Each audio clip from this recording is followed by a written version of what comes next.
The Englishman shook the boy. "Come on, ask her." The boy stepped closer to the girl, and when she smiled, he did the same. "What's your name?" he asked. "Fatima," the girl said, averting her eyes. "That's what some women in my country are called." "It's the name of the Prophet's daughter," Fatima said. "The invaders carried the name everywhere." The beautiful girl spoke of the invaders with pride. The Englishman prodded him, and the boy asked her about the man who cured people's illnesses. "That's the man who knows all the secrets of the world," she said. "He communicates with the genies of the desert." The genies were the spirit of good and evil, and the girl pointed to the south, indicating that it was there the strange man lived. Then she filled her vessel with water and left.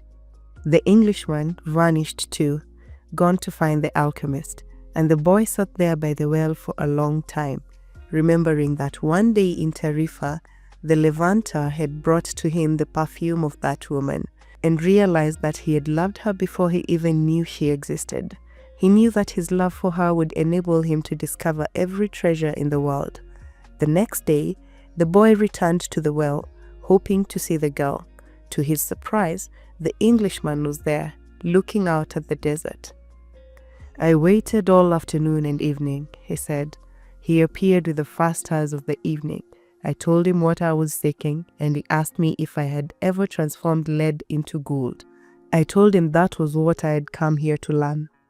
He told me I should try to do so. That's all he said. Go and try." The boy didn't say anything. The poor Englishman had traveled all this way only to be told that he should repeat what he had already done so many times. "So then try," he said to the Englishman. "That's what I'm going to do. I'm going to start now." As the Englishman left, Fatima arrived and filled her vessel with water. "I came to tell you just one thing," the boy said. "I want you to be my wife. I love you." The girl dropped the container and the water spilled. "I'm going to wait here for you every day. I have crossed the desert in search of a treasure that is somewhere near the pyramids, and for me, the war seemed a curse. But now it's a blessing because it brought me to you." "The war is going to end someday," the girl said.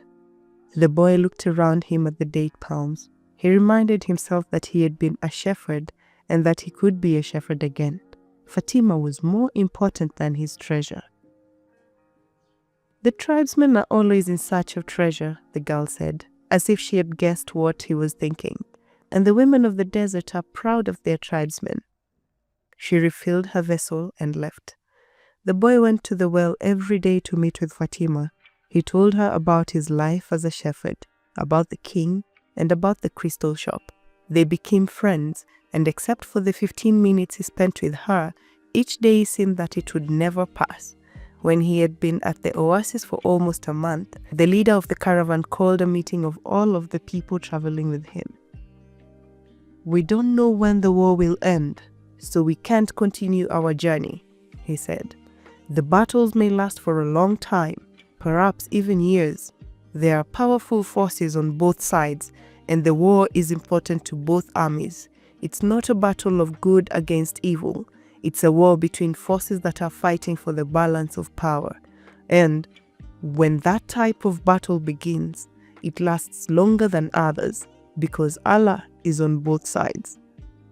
The people went back to where they were living, and the boy went to meet with Fatima that afternoon. He told her about the morning's meeting. "The day after we met," Fatima said, "you told me that you loved me. Then you taught me something of the universal language and the soul of the world. Because of that, I have become a part of you." The boy listened to the sound of her voice and thought it to be more beautiful than the sound of the wind in the date palms. "I have been waiting for you here at the oasis for a long time. I have forgotten about my past, about my traditions, and the way in which men of the desert expect women to behave. Ever since I was a child, I have dreamt that the desert would bring me a wonderful present. Now, my present has arrived, and it's you." The boy wanted to take her hand, but Fatima's hand held to the handles of her jug. "You have told me about your dreams, about the old king and your treasure, and you've told me about almonds. So now, I fear nothing, because it was those omens that brought you to me, and I am a part of your dream, a part of your destiny, as you call it. That's why I want you to continue toward your goal. If you have to wait until the war is over, then wait. But if you have to go before then, go on in pursuit of your dream. The dunes are changed by the wind, but the desert never changes. That's the way it will be with our love for each other. Maktub, she said, if I am really a part of your dream, you'll come back one day. The boy was sad as he left her that day. He thought of all the married shepherds he had known. They had a difficult time convincing their wives that they had to go off into distant fields. Love required them to stay with the people they loved. He told Fatima that at their next meeting. The desert takes our men from us, and they don't always return, she said. We know that, and we're used to it. Those who don't return become a part of the clouds, a part of the animals that hide in the ravines, and of the water that comes from the earth. They become a part of everything. They become the soul of the world. Some do come back, and then the other women are happy because they believe their men may one day return as well. I used to look at those women and envy them their happiness. Now I too will be one of the women who wait. I'm a desert woman, and I'm proud of that. I want my husband to wander as free as the wind that shapes the dunes. And if I have to, I will accept the fact that he has become a part of the clouds and the animals and the water of the desert. The boy went to look for the Englishman. He wanted to tell him about Fatima. He was surprised when he saw that the Englishman had built himself a furnace outside his tent. It was a strange furnace, fueled by firewood, with a transparent flask heating on top. As the Englishman stared out at the desert, his eyes seemed brighter than they had when he was reading his books. This is the first phase of the job, he said. I have to separate out the sulfur. To do that successfully, I must have no fear of failure. It was my fear of failure that first kept me from attempting the masterwork. Now, I'm beginning what I could have started 10 years ago, but I'm happy at least that I didn't wait 20 years. He continued to feed the fire, and the boy stayed on until the desert turned pink in the setting sun. He felt the urge to go out into the desert, to see if its silence held the answers to his questions. He wandered for a while, keeping the date palms of the oasis within sight. He listened to the wind and felt the stones beneath his feet. Here and there he found a shell and realized that the desert, in remote times, had been a sea. He sat on a stone and allowed himself to become hypnotized by the horizon. He tried to deal with the concept of love as distinct from possession and couldn't separate them. But Fatima was a woman of the desert, and if anything could help him to understand, it was the desert. As he sat there thinking, he sensed movement above him. Looking up, he saw a pair of hawks flying high in the sky. He watched the hawks as they drifted on the wind. Although their flight appeared to have no pattern, it made a certain kind of sense to the boy. It was just that he couldn't grasp what it meant. He followed the movement of the birds, trying to read something into it. Maybe these desert birds could explain to him the meaning of love without ownership. He felt sleepy. In his heart, he wanted to remain awake, but he also wanted to sleep. I am learning the language of the world, and everything in the world is beginning to make sense to me. Even the flight of the hawks, he said to himself. And in that mood, he was grateful to be in love. When you are in love, things make even more sense, he thought. Suddenly, one of the hawks made a flashing dive through the sky, attacking the other. As it did so, a sudden, fleeting image came to the boy. An army with its swords at the ready, riding into the oasis. The vision vanished immediately, but it had shaken him. He had heard people speak of mirages, and had already seen some himself. They were desires that, because of their intensity, materialized over the sand of the desert. But he certainly didn't desire that an army invade the oasis. He wanted to forget about the vision and return to his meditation. He tried again to concentrate on the pink shades of the desert and its stones, but there was something there in his heart that wouldn't allow him to do so. always hid the omens, the old king had said. The boy recalled what he had seen in the vision and sensed that it was actually going to occur. He rose and made his way back toward the palm trees. Once again, he perceived the many languages in the things about him. This time, the desert was safe, and it was the oasis that had become dangerous. The camel driver was seated at the base of a palm tree, observing the sunset. He saw the boy appear from the other side of the dunes. "An army is coming," the boy said. "I had a vision." "The desert fills men's hearts with visions," the camel driver answered. But the boy told him about the hawks, that he had been watching their flight and had suddenly felt himself to have plunged to the soul of the world. The camel driver understood what the boy was saying. He knew that any given thing on the face of the earth could reveal the history of all things. One could open a book to any page, or look at a person's hand. One could turn a card, or watch the flight of the birds. Whatever the thing observed, one could find a connection with his experience of the moment. Actually, it wasn't that those things in themselves revealed anything at all. It was just that people, looking at what was occurring around them, could find a means of penetration to the soul of the world. The desert was full of men who earned their living based on the ease with which they could penetrate to the soul of the world. They were known as seers, and they were held in fear by women and the elderly. Tribesmen were also wary of consulting them, because it was impossible to be effective in battle if one knew that he was fated to die. The tribesmen preferred the taste of battle and the thrill of not knowing what the outcome would be. The future was already written by Allah, and what he had written was always for the good of man. So the tribesmen lived only for the present, because the present was full of surprises, and they had to be aware of many things. Where was the enemy's sword? Where was his horse? What kind of blow should one deliver next in order to remain alive? The camel driver was not a fighter, and he had consulted with seers. Many of them had been right about what they said, while some had been wrong. Then, one day, the oldest seer he had ever sought out, and the one most to be feared, had asked why the camel driver was so interested in the future. "Well, so I can do things," he had responded, "and so I can change those things that I don't want to happen." "But then they wouldn't be a part of your future," the seer had said. "Well, maybe I just want to know the future so I can prepare myself for what's coming."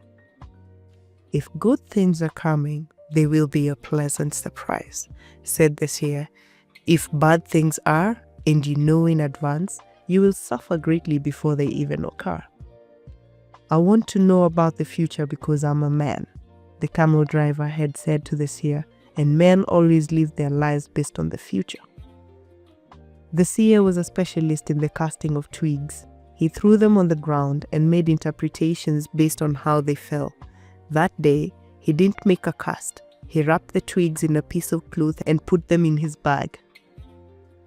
"I make my living forecasting the future for people," he said. "I know the science of the twigs, and I know how to use them to penetrate to the place where all is written. There I can read the past, discover what has already been forgotten, and understand the omens that are here in the present. When people consult me, it's not that I'm reading the future. I am guessing at the future. The future belongs to God, and it is only He who reveals it under extraordinary circumstances. How do I guess the future? Based on the omens of the present. The secret is here in the present. If you pay attention to the present, you can improve upon it. And if you improve on the present, what comes later will also be better. Forget about the future and live each day according to the teachings, confident that God loves His children. Each day in itself brings with it an eternity." The camel driver had asked what the circumstances were under which God would allow him to see the future. Only when He Himself reveals it, and God only rarely reveals the future. When He does so, it is for only one reason. It's a future that was written so as to be altered.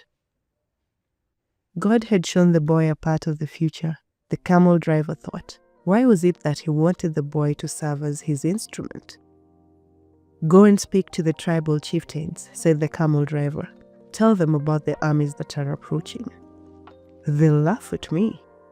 They are men of the desert, and the men of the desert are used to dealing with almonds." "Well then, they probably already know." "They're not concerned with that right now. They believe that if they have to know about something, Allah wants them to know. Someone will tell them about it. It has happened many times before, but this time, the person is you." The boy thought of Fatima, and he decided he would go to see the chiefs of the tribes. The boy approached the guard at the front of the huge white tent at the center of the oasis. "I want to see the chieftains. I've brought almonds from the desert."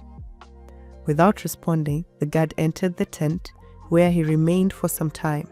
When he emerged, it was with a young Arab dressed in white and gold. The boy told the younger man what he had seen, and the man asked him to wait there. He disappeared into the tent. Night fell, and an assortment of fighting men and merchants entered and exited the tent. One by one, the campfires were extinguished, and the oasis fell as quiet as the desert. Only the lights in the great tent remained. During all this time, the boy thought about Fatima, and he was still unable to understand his last conversation with her. Finally, after hours of waiting, the guard bade the boy enter. The boy was astonished by what he saw inside. Never could he have imagined that, there in the middle of the desert, there existed a tent like this one. The ground was covered with the most beautiful carpets he had ever walked upon, and from the top of the structure hung lamps of hand-wrought gold, each with a lighted candle. The tribal chieftains were seated at the back of the tent in a semicircle, resting upon richly embroidered silk cushions. Servants came and went with silver trays laden with spices and tea. Other servants maintained the fires in the hookahs. The atmosphere was suffused with the sweet scent of smoke. There were 8 chieftains, but the boy could see immediately which of them was the most important. An Arab dressed in white and gold, seated at the center of the semicircle. At his side was the young Arab, the boy he had spoken with earlier. "Who is the stranger who speaks of almonds?" asked one of the chieftains, eyeing the boy. "It is I," the boy answered, and he told what he had seen. "Why would the desert reveal such things to a stranger when it knows that we have been here for generations?" said another of the chieftains. "Because my eyes are not yet accustomed to the desert," the boy said. "I can see things that eyes habituated to the desert might not see. And also because I know about the soul of the world," he thought to himself. "The oasis is neutral ground. No one attacks an oasis," said a third chieftain. "I can only tell you what I saw. If you don't want to believe me, you don't have to do anything about it." The men fell into an animated discussion.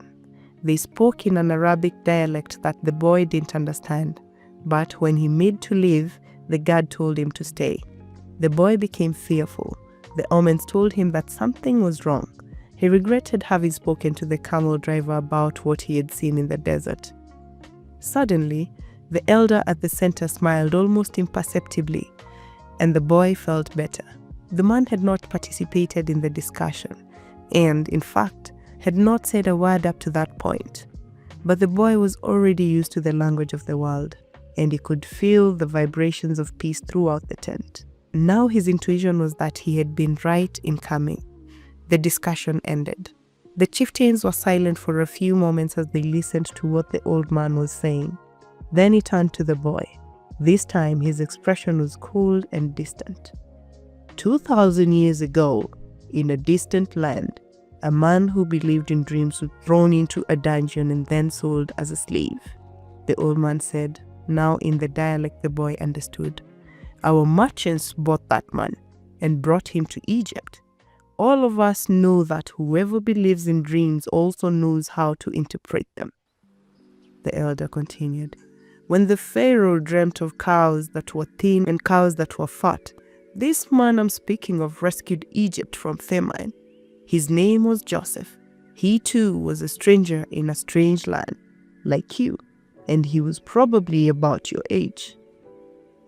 He paused and his eyes were still and friendly. "We always observe the tradition. The tradition saved Egypt from famine in those days and made the Egyptians the wealthiest of peoples. The tradition teaches men how to cross the desert and how their children should marry. The tradition says that an oasis is neutral territory because both sides have oases, and so both are vulnerable. No one said a word as the old man continued. But the tradition also says that we should believe the messages of the desert. Everything we know was taught to us by the desert. The old man gave a signal, and everyone stood. The meeting was over, the hookahs were extinguished, and the guards stood at attention. The boy made ready to leave, but the old man spoke again. Tomorrow, we are going to break the agreement that says that no one at the oasis may carry arms. Throughout the entire day, we will be on the lookout for our enemies. When the sun sets, the men will once again surrender their arms to me. For every 10 dead men among our enemies, you will receive a piece of gold. But arms cannot be drawn unless they also go into battle. Arms are as capricious as the desert, and if they are not used, the next time they might not function. If at least one of them hasn't been used by the end of day tomorrow, one will be used on you. When the boy left the tent, the oasis was illuminated only by the light of the full moon. He was 20 minutes from his tent and began to make his way there. He was alarmed by what had happened. He had succeeded in reaching through to the soul of the world, and now the price for having done so might be his life. It was a frightening bet. But he had been making risky bets ever since the day he had sold his ship to pursue his destiny. And, as the camel driver had said, to die tomorrow was no worse than dying on any other day. Every day was there to be lived or to mark one's departure from this world. Everything depended on one word: Maktub. Walking along in silence, he had no regrets. If he died tomorrow, it would be because God was not willing to change the future. He would at least have died after having crossed the strait, after having worked in a crystal shop, and after having known the silence of the desert and Fatima's eyes. He had lived every one of his days intensely since he had left home so long ago. If he died tomorrow, he would already have seen more than other shepherds, and he was proud of that. Suddenly, he heard a thundering sound, and he was thrown to the ground by a wind such as he had never known. The area was swirling in dust so intense that it hid the moon from view. Before him was an enormous white horse, rearing over him with a frightening scream. When the blinding dust had settled a bit, the boy trembled at what he saw. Astride the animal was a horseman dressed completely in black, with a falcon perched on his left shoulder. He wore a turban, and his entire face, except for his eyes, was covered with a black kerchief. He appeared to be a messenger from the desert, but his presence was much more powerful than that of a mere messenger. The strange horseman drew an enormous carved sword from a scabbard mounted on his saddle. The steel of his blade glittered in the light of the moon. "Who dares to read the meaning of the flight of the hawks?" he demanded, so loudly that his words seemed to echo through the 50,000 palm trees of Al-Fayoum. "It is I who dared to do so," said the boy. He was reminded of the image of Santiago Matamoros mounted on his white horse, with the infidels beneath his hooves. This man looked exactly the same, except that now the roles were reversed. "It is I who dared to do so," he repeated, and he lowered his head to receive a blow from the sword. "Many lives will be saved because I was able to see through the soul of the world." The sword didn't fall. Instead, the stranger lowered it slowly until the point touched the boy's forehead. It drew a droplet of blood. The horseman was completely immobile, as was the boy. It didn't even occur to the boy to flee. In his heart, he felt a strange sense of joy. He was about to die in pursuit of his destiny. And for Fatima, the omens had been true, after all. Here he was, face to face with his enemy, but there was no need to be concerned about dying.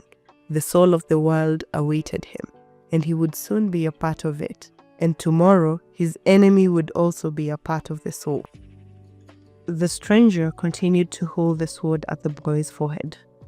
Why did you read the flight of the birds? I read only what the birds wanted to tell me. They wanted to save the oasis. Tomorrow all of you will die, because there are more men at the oasis than you have. The sword remained where it was. Who are you to change what Allah has willed? Allah created the armies, and He also created the hawks. Allah taught me the language of the birds. Everything has been written by the same hand, the boy said, remembering the camel's driver's words. The stranger withdrew the sword from the boy's forehead, and the boy felt immensely relieved, but he still couldn't flee. Be careful with your prognostications, said the stranger. When something is written, there is no way to change it. All I saw was an army, said the boy. I didn't see the outcome of the battle. The stranger seemed satisfied with the answer, but he kept the sword in his hand. What is a stranger doing in a strange land? I am following my destiny. It's not something you would understand. The stranger placed his sword in its scabbard, and the boy relaxed. I had to test your courage, the stranger said. Courage is the quality most essential to understanding the language of the world. The boy was surprised. The stranger was speaking of things that very few people knew about. You must not let up, even after having come so far, he continued. You must love the desert, but never trust it completely. But the desert tests all men. It challenges every step and kills those who become distracted. What he said reminded the boy of the old king. If the warriors come here and your head is still on your shoulders at sunset, come and find me, said the stranger. The same hand that had brandished the sword now held a whip. The host reared again, raising a cloud of dust.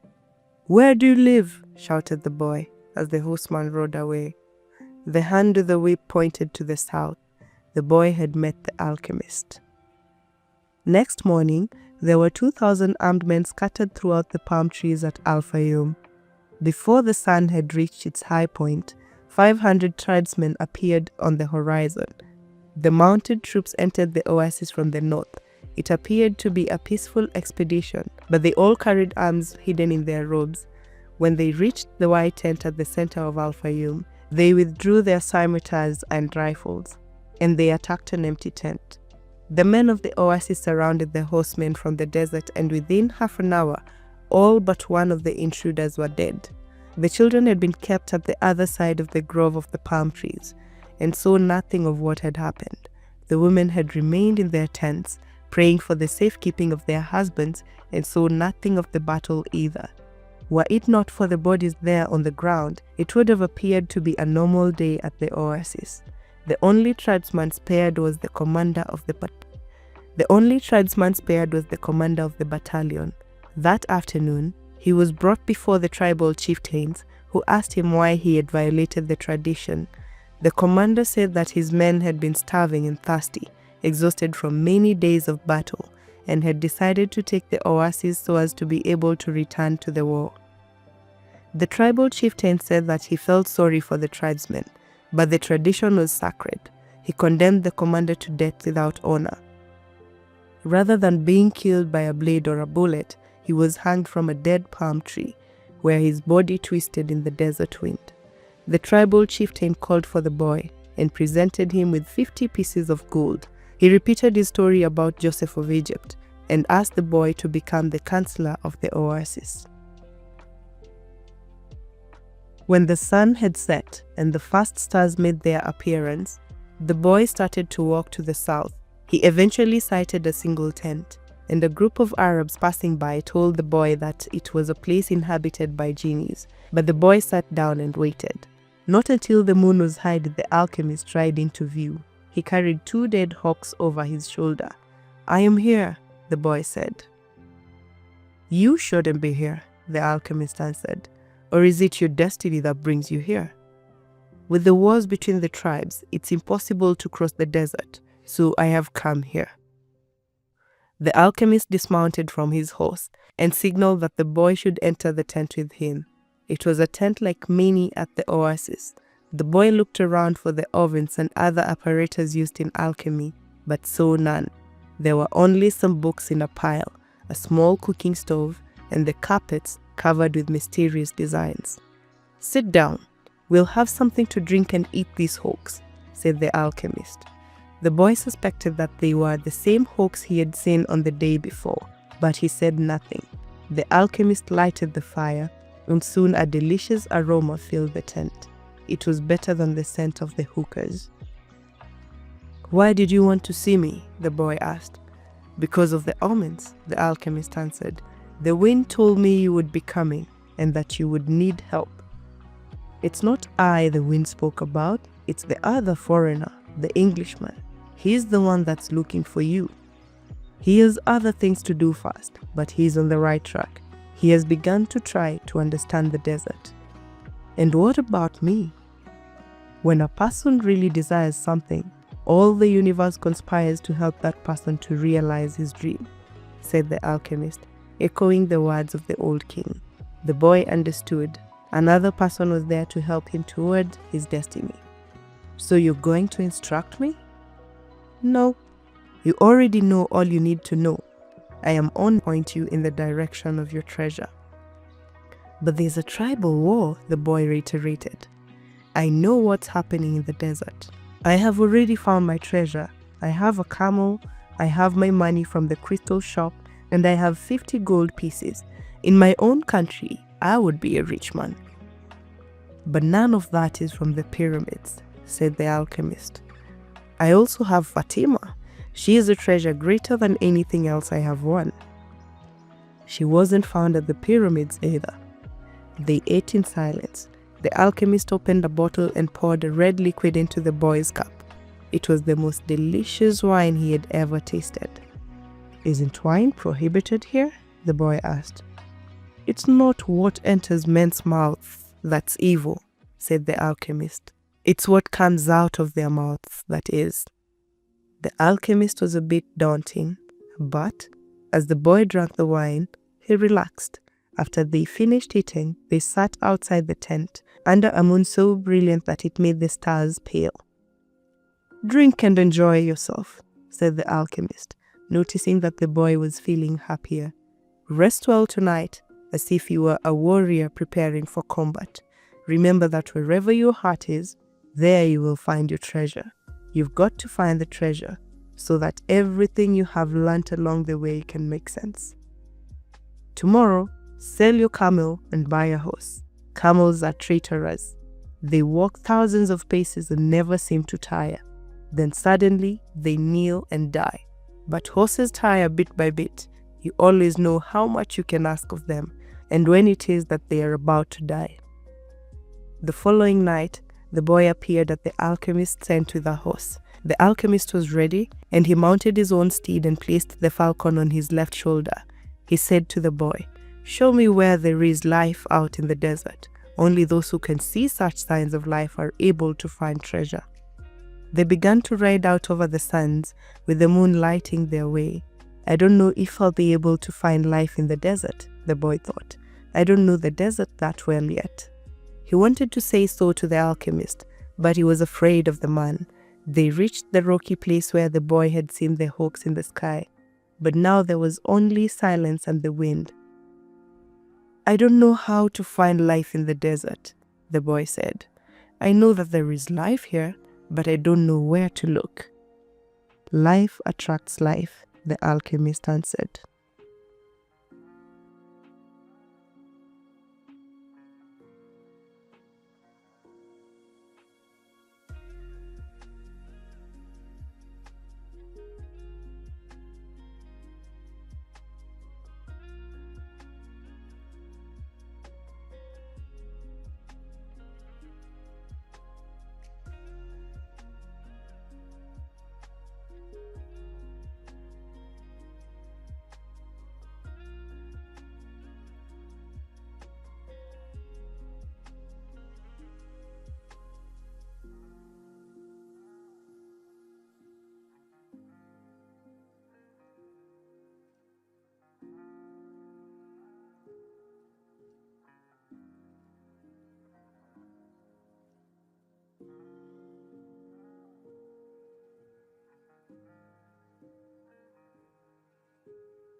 And then the boy understood.